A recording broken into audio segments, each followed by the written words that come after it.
بسم اللہ الرحمن الرحیم۔ محترم ناظرین اکرام، نماز فجر کی دو سنتوں کے بعد قرآن کریم کے ایک خاص صورت کی تلاوت کریں تو زمین سے آسمان تک نور ہی نور برسے گا اور قدرت کے خزانے آپ پر مہربان ہو جائیں گے۔ صبح کی پہلی کرن جب زمین کو چھوتی ہے تو اللہ تبارک و تعالی کے بے شمار راز انسان کے سامنے کھل جاتے ہیں۔ اگر دن کا آغاز اللہ تبارک و تعالی کے ذکر سے ہو، قرآن کریم کی تلاوت سے ہو اور نماز فجر سے ہو تو پورا دن برکت، کامیابی اور سکون سے بھر جاتا ہے۔ لیکن اگر فجر کی دو سنتوں کے بعد قرآن کریم کی ایک مخصوص صورت پڑھ لی جائے تو آسمانوں سے رحمت کے دروازے کھل جاتے ہیں اور زمین سے آسمان تک نور ہی نور کی برسات ہوتی ہے۔ یہ صورت اللہ تبارک و تعالی کی عظمت، اس کی قدرت، اس کے انعامات اور اس کی مہربانیوں کا خوبصورت بیان ہے۔ اس مبارک گھڑی میں جب بندہ اللہ تبارک و تعالی کی طرف متوجہ ہو کر یہ صورت پڑھتا ہے تو وہ اپنے رزق، صحت، عزت، گھر اور کاروبار، دل کے سکون کے دروازے کھول لیتا ہے۔ فجر کی سنتیں ویسے ہی عظیم فضیلت رکھتی ہیں۔ نبی کریم صلی اللہ علیہ وآلہ وسلم نے فرمایا کہ فجر کی 2 رکعت سنتیں دنیا و ما فیہا سے بہتر ہیں۔ رسول اللہ صلی اللہ علیہ وآلہ وسلم نے فرمایا فجر کی 2 رکعت سنت دنیا اور اس کی تمام چیزوں سے بہتر ہے۔ صحیح مسلم۔ اس سے معلوم ہوتا ہے کہ یہ 2 رکعتیں کتنی عظیم ہیں، ان کی قدر دنیا کی تمام نعمتوں سے بڑھ کر ہے۔ ایک اور حدیث میں حضرت عائشہ صدیقہ رضی اللہ تعالی عنہا فرماتی ہیں کہ نبی کریم صلی اللہ علیہ وآلہ وسلم نے کسی نفل نماز کی اتنی پابندی نہیں کرتے تھے جتنی فجر کی 2 رکعتوں کی کرتے تھے۔ صحیح بخاری اور صحیح مسلم۔ اس سے ظاہر ہے کہ یہ سنت نبی کریم صلی اللہ علیہ وآلہ وسلم کے نزدیک سب سے زیادہ اہم تھی۔ اب سوچیں کہ ان 2 رکعتوں کے بعد اگر آپ قرآن کریم کی ایک ایسی صورت پڑھ لیں جو فرشتوں کی توجہ، اللہ تبارک و تعالی کی خاص مدد اور آسمانی خزانوں کی کنجی ہے تو آپ کی زندگی کیسے نہ بدل جائے گی۔ یہ صورت نہ صرف روح کو تازگی دیتی ہے بلکہ دل کو سکون، زندگی کو سمت اور تقدیر کو بلندی عطا کرتی ہے۔ اس کی برکت سے اللہ تبارک و تعالی اپنے غیبی خزانے کھول دیتا ہے اور بند دروازے کھلنے لگتے ہیں۔ آئیے آج کی ویڈیو میں جانیں گے کہ یہ کون سی صورت ہے، اس کے کیا کمالات ہیں اور اسے کب، کیسے اور کتنی بار پڑھنا ہے۔ محترم ناظرین اکرام، اس مبارک گفتگو کے دوران ہم آپ سے یہ بھی پوچھنا چاہتے ہیں کہ آپ ہماری یہ ویڈیو کس شہر سے اور کس ملک سے دیکھ رہے ہیں۔ آپ کا نام، اپنے شہر اور اپنے ملک کا نام کمنٹ باکس میں ضرور ٹائپ کریں تاکہ ہماری ٹیم آپ کے لیے خصوصی دعا کرتی رہے کہ اللہ تبارک و تعالی آپ کو ہر پریشانی سے محفوظ رکھے اور آپ کی تمام جائز حاجات کو پورا فرمائے، آمین۔ ناظرین، آج ہم آپ کو جس صورت کے بارے میں بتا رہے ہیں یہ قرآن پاک کی ایک نہایت پیاری اور بابرکت صورت ہے۔ اگر اسے فجر کی 2 سنتوں کے بعد پڑھا جائے تو زمین سے آسمان تک نور کی برسات ہو جاتی ہے اور قدرت کے خزانے اس شخص پر مہربان ہو جاتے ہیں۔ یہ صورت عرش والوں کو بہت پسند ہے۔ اسے پڑھنے والے کی اللہ تبارک و تعالی نہ صرف مغفرت فرماتے ہیں بلکہ اس کے لیے رزق اور دولت کے دروازے کھول دیتا ہے اور غیب سے اس کی مدد فرماتا ہے۔ یہ صورت اتنی طاقتور اور بابرکت ہے کہ اس کی تلاوت کرنے والے کی تقدیر بدل جاتی ہے اور اس کے مقدر کو 4 چاند لگ جاتے ہیں۔ اللہ تبارک و تعالی نے اس میں خاص برکت اور شفا رکھی ہے۔ اسے پڑھنے سے اللہ تبارک و تعالی کی نعمتوں کا ڈھیر لگ جاتا ہے اور اس کی برکتوں سے گھر مالا مال ہو جاتا ہے۔ اس صورت کے بارے میں جاننے کے لیے ویڈیو کو آخر تک ضرور دیکھیں۔ یہ صورت اللہ تبارک و تعالی کی وحدانیت اور اس کی عظمت کا بیان ہے، جو بندے کے ایمان کو مضبوط کرتی ہے اور اسے ہر مشکل سے نکال لیتی ہے۔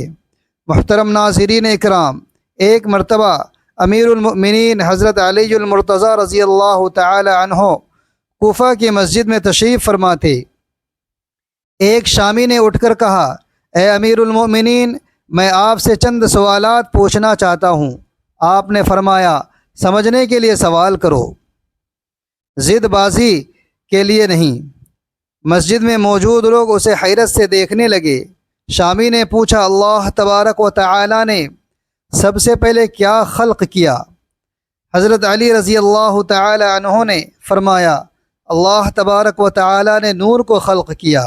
شامی نے پوچھا، آسمانوں کو کس چیز سے بنایا؟ فرمایا، پانی کے بخارات سے۔ شامی نے کہا، زمین کس چیز سے بنائی گئی؟ فرمایا، پانی کی جھاگ سے۔ شامی نے پوچھا، پہاڑ کس سے بنائے گئے؟ فرمایا، پانی کی موجوں سے۔ شامی نے کہا، مکہ کو ام القریٰ کیوں کہا جاتا ہے؟ فرمایا، کیونکہ زمین اس کے نیچے سے بچھائی گئی۔ شامی نے پوچھا، آسمانی دنیا کس چیز سے بنائی گئی؟ فرمایا، رکی ہوئی فوج سے۔ شامی نے پوچھا، سورج اور چاند کا طول و عرض کیا ہے؟ فرمایا، 900 فرسخ ضرب 900 فرسخ۔ شامی نے پوچھا، ستاروں کا طول و عرض کیا ہے؟ فرمایا، 12 فرسخ ضرب فرسخ۔ شامی نے پوچھا، 7 آسمانوں کے رنگ اور ان کے نام بتائیں۔ فرمایا، آسمان دنیا کا نام رفیع ہے اور وہ پانی اور دھوئیں سے بنایا، اس کا رنگ پانی جیسا ہے۔ آسمان دوم کا نام فزوم ہے، اس کا رنگ تانبے جیسا ہے۔ آسمان سوم کا نام معدوم ہے، اس کا رنگ ملتا جلتا ہے۔ آسمان چہرم کا نام ارفلون ہے، اس کی رنگت چاندی جیسی ہے۔ آسمان پنجم کا نام خون ہے، اس کی رنگت سونے جیسی ہے۔ آسمان ششم کا نام عروس ہے، وہ سبز یاقوت کا ہے۔ آسمان ہفتم کا نام اجماع ہے، وہ سفید موتی کا ہے۔ شامی نے پوچھا، بیل ہمیشہ سر جھکائے کیوں رہتا ہے اور آسمان کی طرف نہیں دیکھتا؟ فرمایا، جب سے بنی اسرائیل نے بیل کی پوجا کی، اس دن سے وہ شرم کی وجہ سے آسمان کی طرف نہیں دیکھتا۔ شامی نے پوچھا، وہ نبی کون تھے جنہوں نے بیک وقت 2 بہنوں سے نکاح کیا؟ فرمایا، حضرت یعقوب بن اسحاق علیہ السلام نے حبارہ اور راحل سے بیک وقت نکاح کیا، پھر اللہ تبارک و تعالی نے اسے حرام کر دیا۔ اضافی مواد اس حوالے سے قرآن پاک میں سورۃ النساء میں آیت نمبر 23 میں 2 بہنوں سے بیک وقت نکاح کی ممانعت بیان کی گئی ہے۔ شامی نے پوچھا، 2 بہنوں سے نکاح کیوں حرام ہے؟ فرمایا، نبی کریم صلی اللہ علیہ وآلہ وسلم نے فرمایا کہ 2 بہنوں سے نکاح نہ کرو، کیونکہ اس سے رشتے ٹوٹ جاتے ہیں۔ شامی نے پوچھا، مد و جزر کیا ہے؟ فرمایا، اللہ تبارک و تعالی نے سمندروں پر ایک فرشتہ رمان مقرر کیا ہے۔ جب وہ پاؤں سمندر میں رکھتا ہے تو مد ہوتی ہے، اور جب نکالتا ہے تو جزر ہوتی ہے۔ شامی نے پوچھا، جنات کا باپ کون ہے؟ فرمایا، جنات کا جد اعلیٰ شعبان شیعان ہے، جسے اللہ تبارک و تعالی نے آگ کے شعلے سے بنایا۔ شامی نے پوچھا، کیا اللہ تبارک و تعالی نے جنات کی طرف نبی بھیجا؟ فرمایا، ہاں، اللہ نے یوسف نبی علیہ السلام کو بھیجا، لیکن جنات نے انہیں قتل کر دیا۔ شامی نے پوچھا، ابلیس کا آسمان میں کیا نام تھا؟ فرمایا، حارث۔ شامی نے پوچھا، آدم کا نام آدم کیوں رکھا گیا؟ فرمایا، کیونکہ وہ زمین کی خاک سے بنائے گئے۔ شامی نے پوچھا، میراث میں مرد کو 2 حصے اور عورت کو 1 کیوں؟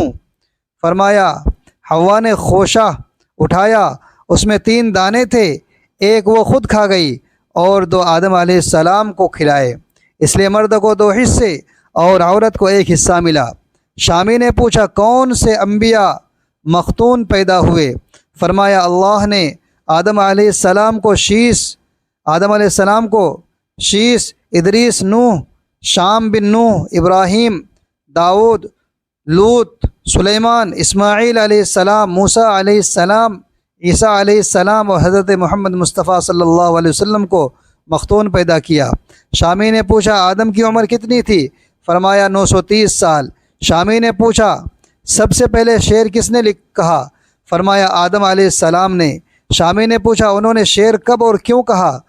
فرمایا جب آدم علیہ السلام کو زمین پر اترے اور قابل نے حابل کو قتل کیا تو انہوں نے یہ شعر کہا، شہر اور اس کے رہنے والے بدل گئے، زمین کا چہرہ گرد آلود ہو گیا، ہر رنگ و ذائقہ بدل گیا، خوبصورت چہرے کی بشاشت ماند پڑ گئی، میں اپنی لمبی زندگی کو غم کا باعث سمجھتا ہوں، کیا موت سے مجھے چین ملے گا؟ میں آنسو کیوں نہ بہاؤں کہ حابیل قبر میں مدفون ہو گیا، قابل نے اپنے بھائی کو قتل کر دیا، ہائے غم و حسرت میرا بیٹا گم ہو گیا۔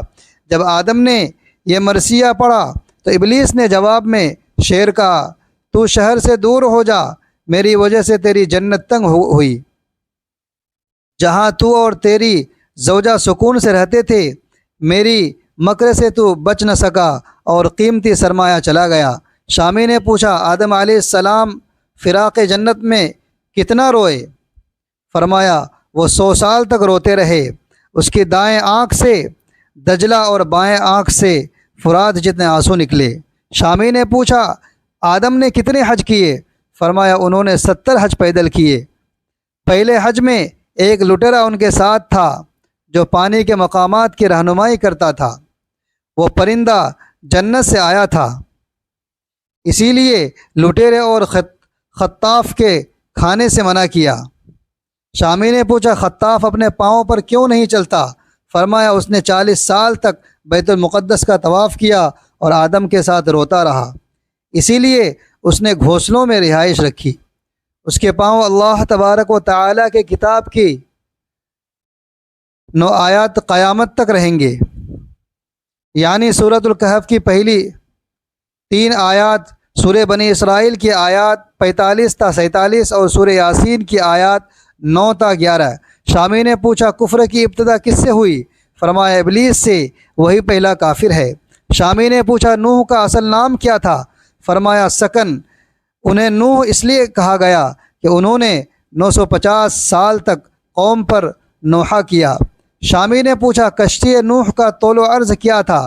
فرمایا 800 ہاتھ عرض، 500 ہاتھ اور بلندی 80 ہاتھ۔ اس کے بعد شامی بیٹھ گیا اور حضرت علی رضی اللہ تعالیٰ عنہ کے علم و دانش کی تعریف کرنے لگا۔ حضرت علی رضی اللہ تعالیٰ عنہ کا علم اتنا وسیع تھا کہ وہ ہر سوال کا منفرد اور گہرا جواب دیتے تھے، جو ان کے نبی کریم صلی اللہ علیہ وآلہ وسلم سے حاصل کردہ علم کی گواہی دیتا تھا۔ ایک اور موقع پر حضرت علی رضی اللہ تعالی عنہ ایک مجلس میں تشریف فرما تھے۔ ایک شخص نے پوچھا وہ کون سے جانور ہیں جو بچہ دیتے ہیں اور وہ کون سے جانور ہیں جو انڈے دیتے ہیں؟ فرمایا جانوروں کے کان باہر ہیں وہ بچہ دیتے ہیں، اور جن کے کان اندر دھسے ہیں وہ انڈے دیتے ہیں۔ پھر ایک اور شخص نے وہی سوال کیا۔ حضرت علی رضی اللہ تعالی عنہ مسکرائے اور فرمایا جو جانور دودھ دیتے ہیں وہ بچہ جنتے ہیں، اور جو دانہ کھاتے ہیں وہ انڈا دیتے ہیں۔ ایک تیسرے شخص نے وہی سوال دہرایا تو فرمایا جو جانور خوراک چباتے ہیں وہ بچہ جنتے ہیں، اور جو نگل کر کھاتے ہیں وہ انڈا دیتے ہیں۔ پھر آپ جلال میں آئے اور فرمایا میں علی بن ابی طالب ہوں، نبی کریم صلی اللہ علیہ وآلہ وسلم کا داماد اور باب علم ہوں، مجھ سے پوچھو جو چاہو، تم قیامت تک یہ سوال پوچھو، میں مختلف جواب دوں گا۔ سبحان اللہ۔ محترم ناظرین اکرام، اب ہم آپ کو اس صورت کے بارے میں بتاتے ہیں جو اتنی طاقتور اور بابرکت ہے کہ اسے پڑھنے سے اللہ تبارک و تعالی گھر پر نور برساتا ہے، قدرت کے خزانے بارش کی طرح برستے ہیں، اور پڑھنے والا اللہ تبارک و تعالی کا دوست بن جاتا ہے۔ جو شخص اپنے گناہوں کی بخشش مانگنا چاہتا ہے، دنیا و آخرت کو بہتر بنانا چاہتا ہے، اللہ کا قرب حاصل کرنا چاہتا ہے، فرشتوں کی توجہ اور عزت پانا چاہتا ہے، یا کسی پریشانی، تنگدستی یا غربت سے نجات چاہتا ہے، وہ فجر کی دو سنتوں کے بعد یہ سورت پڑھے، انشاءاللہ اس کے تمام خواہشات پوری ہوں گی، مشکلات ختم ہوں گی، اور اللہ تبارک و تعالی اس کے حاجات پوری فرمائے گا۔ جان لیں کہ یہ صورت فجر کی 2 سنتوں کے بعد پڑھنی ہے، جب آسمان کے دروازے کھلتے ہیں اور ہر دعا مقبول ہوتی ہے۔ نبی کریم صلی اللہ علیہ وآلہ وسلم نے فرمایا، جو فجر کی حفاظت کرتا ہے وہ جنت میں داخل ہوگا۔ یہ دعاؤں کی قبولیت کا وقت ہے جب دل کی مرادیں رب تک پہنچتی ہے۔ جو بندہ فجر کی 2 سنتوں کے بعد یہ صورت پڑھتا ہے، عرش کے فرشتے اسے سلام کرتے ہیں اور اس کے لیے دعائیں کرتے ہیں۔ یہ صورت زمین پر روشنی بکھیرتی ہے اور عرش الہی پر نور لے جاتی ہے۔ فرشتے اسے بار بار پڑھتے ہیں۔ جب کوئی بندہ اخلاص، محبت اور ادب سے اسے پڑھتا ہے تو فرشتے کہتے ہیں، اے اللہ، یہ تیرا بندہ تیرا خاص کلام خاص وقت میں پڑھ رہا ہے، اس پر رحمت فرما۔ اللہ تبارک و تعالی فرماتا ہے، میرے بندے نے میری محبت کی بات کی، توحید کو بیان کیا، میرے سوا کسی کو یاد نہیں کیا، تو میں اسے دنیا اور آخرت میں تنہا نہیں چھوڑوں گا۔ یہ مختصر صورت ہے لیکن اس کے اثرات بے حد ہیں۔ اگر اسے 100 مرتبہ پڑھا جائے تو اللہ تبارک و تعالی 100 حاجات پوری فرماتا ہے، گناہ معاف کرتا ہے اور گھر پر نور برساتا ہے۔ بس سچے دل اور یقین سے پڑھیں، اللہ تبارک و تعالی ہر دعا قبول فرمائے گا انشاءاللہ۔ محترم ناظرین اکرام، یہ سورۃ الاخلاص ہے۔ یہ بہت بابرکت صورت ہے۔ حضرت ابو ایوب انصاری رضی اللہ تعالیٰ عنہ فرماتے ہیں، کیا تم میں سے کوئی ہر رات قرآن کا تہائی حصہ پڑھ سکتا ہے؟ صحابہ کرام نے کہا، یہ کون کر سکتا ہے؟ فرمایا، قل هو اللہ احد قرآن کے تہائی حصے کے برابر ہے۔ رسول اللہ صلی اللہ علیہ وآلہ وسلم نے فرمایا کہ ابو ایوب سچ کہتے ہیں۔ ایک اور حدیث میں آپ صلی اللہ علیہ وآلہ وسلم نے فرمایا، جو اس صورت کو 10 بار پڑھے گا اللہ تبارک و تعالی اس کے لیے جنت میں محل بنائے گا۔ حضرت عمر رضی اللہ تعالی عنہ نے کہا، پھر تو ہم بہت محل بنوائیں گے۔ آپ نے فرمایا، اللہ اس سے بھی زیادہ اور بہتر دینے والا ہے۔ سبحان اللہ۔ سورۃ الاخلاص اللہ تبارک و تعالی کی توحید کا اعلان ہے، جو دل کو پاک کرتی ہے اور بندے کو اللہ تبارک و تعالی کے قریب لاتی ہے۔ اب ہم اس عمل کی طرف آتے ہیں۔ سب سے پہلے باوضو ہو کر فجر کی 2 سنتیں ادا کریں۔ سنتیں ادا کرنے کے بعد اپنی حاجت اور مقصد کو ذہن میں رکھیں۔ پھر نبی کریم صلی اللہ علیہ وآلہ وسلم پر درود پاک پڑھیں۔ ایک بار میرے ساتھ بھی درود ابراہیمی پڑھیں۔ اللہم صلی علی محمد وعلی آل محمد کما صلیت علی ابراہیم وعلی آل ابراہیم انک حمید مجید۔ اللہم بارک علی محمد وعلی آل محمد کما بارکت علی ابراہیم وعلی آل ابراہیم انک حمید مجید۔ درود شریف کے بعد سورۃ الاخلاص 33 مرتبہ پڑھیں۔ بسم اللہ الرحمن الرحیم، قل هو اللہ احد اللہ الصمد لم یلد ولم یولد ولم یکن لہ کفوا احد۔ اس کے بعد اللہ کے بابرکت نام یا اللہ، یا غنی، یا نور کو ملا کر 33 بار پڑھیں۔ تسبیح یا انگلیوں پر گنتے ہوئے پڑھیں۔ پھر اتنا ہی درود پاک پڑھیں جتنا شروع میں پڑھا تھا۔ اس کے بعد فجر کی 2 فرض ادا کریں۔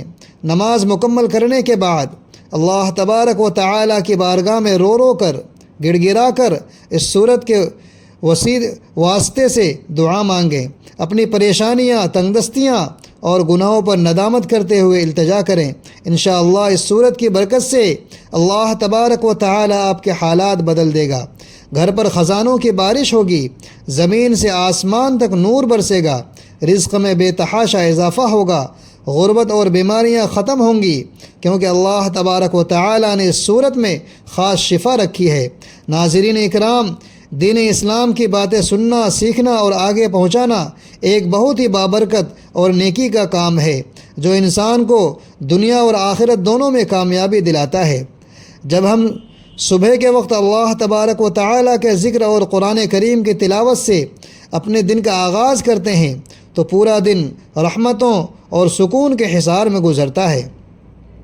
فجر کی سنتوں کا اہتمام اور سورۃ الاخلاص کا یہ خاص وظیفہ ہمارے دلوں کو منور اور رزق کے دروازوں کو کھولنے کا ایک بہترین ذریعہ ہے۔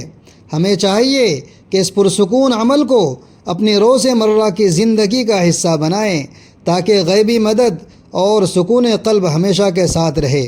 اللہ تبارک و تعالیٰ کی ذات سے یہی امید ہے کہ وہ ہمارے گناہوں کو معاف فرمائے اور ہماری چھوٹی سی کوشش کو اپنی بارگاہ عالیہ میں شرف قبولیت عطا فرمائے۔ اللہم اجعلنا من التوابین واجعلنا من المتطہرین، ربنا آتنا فی الدنیا حسنہ وفی الآخرۃ حسنہ وقنا عذاب النار، آمین یا رب العالمین۔